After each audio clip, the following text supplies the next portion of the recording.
Sahabat Kompas, manuver Partai Golkar di pemilu legislatif 2024 terbukti ampuh. Meskipun berada di urutan kedua setelah PDIP, namun penambahan dukungan pemilih Golkar paling spektakuler. Bahkan belum satu pun partai politik yang mampu menandinginya. Apa sih kunci keberhasilan partai ini? Di mana pula wilayah penyumbang terbesar keunggulannya? Ikuti video ini hingga akhir bersama saya, Bestian Nonggolan, dalam Bongkar Data.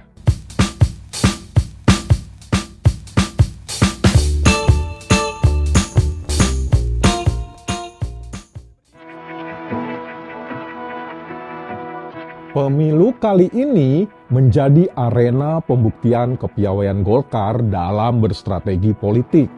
Bersama para calegnya, cengkraman akar partai berlambang pohon beringin ini mampu menggelembungkan pundi-pundi dukungan pemilih di berbagai wilayahnya. Capaian inilah yang tidak terjadi pada pesaing terdekatnya, PDIP dan Gerindra.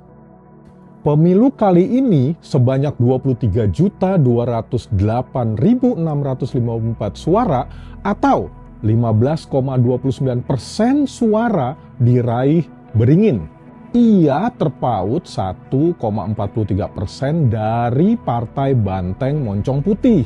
Sekalipun menjadi nomor 2 dalam perolehan suara, sesungguhnya Golkar juara di peningkatan dukungan pemilih. Dibandingkan pemilu 2019 lalu, pendukung Golkar meningkat hingga 5.978.865 pemilih atau terbesar di antara parpol lainnya. PDIP sebagai pemenang pemilu misalnya, suaranya justru melorot dibandingkan pemilu 2019 lalu.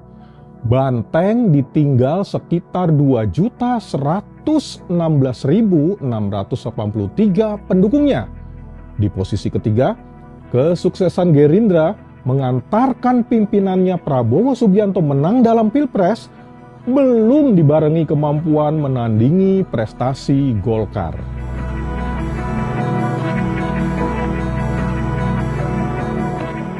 Sahabat Kompas, capaian spektakuler Partai Golkar menjadi titik balik kebangkitan politik partai yang berjaya di Orde Baru.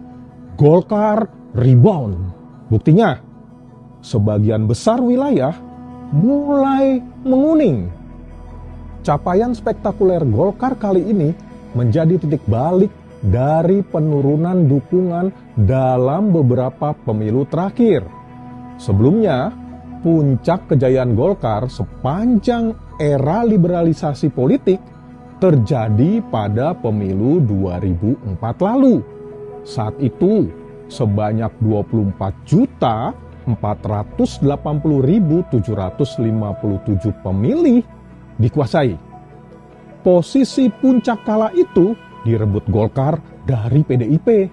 Setelah itu, performa politik Beringin meredup, ditandai dengan lesunya dukungan pemilihnya pada pemilu 2009, 2014, hingga pemilu 2019 lalu.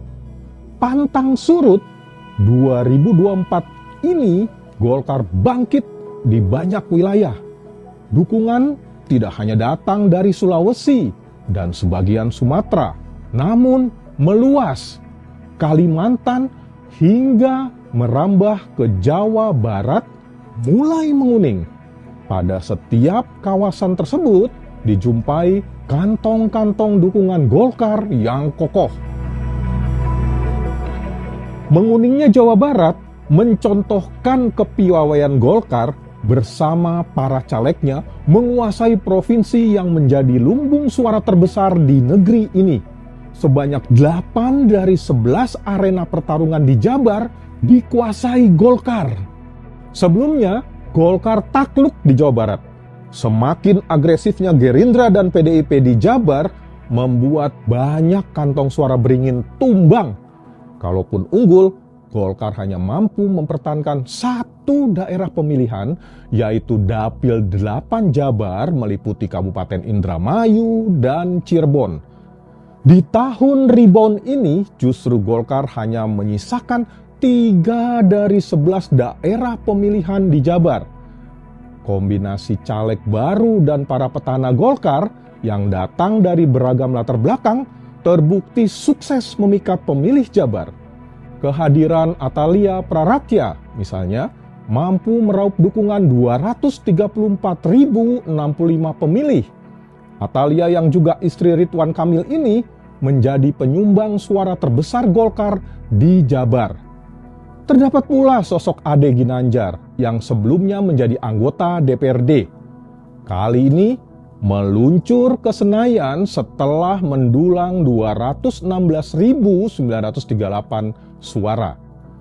Selain Atalia dan Ade Ginanjar, sosok-sosok seperti Ranifat Arafik, petahana DPR Dewi Asmara, Putri Komarudin, hingga Rafindra Airlangga yang juga putra Ketua Umum Golkar Airlangga Hartarto menjadi penopang akar suara yang signifikan untuk beringin, sekaligus mengantarkan kemenangan Golkar di Jawa Barat.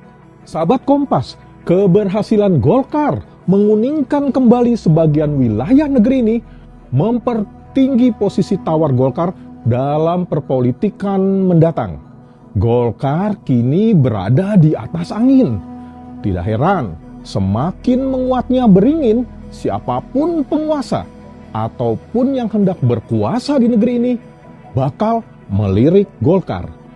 Sampai jumpa pada edisi Bongkar Data berikutnya.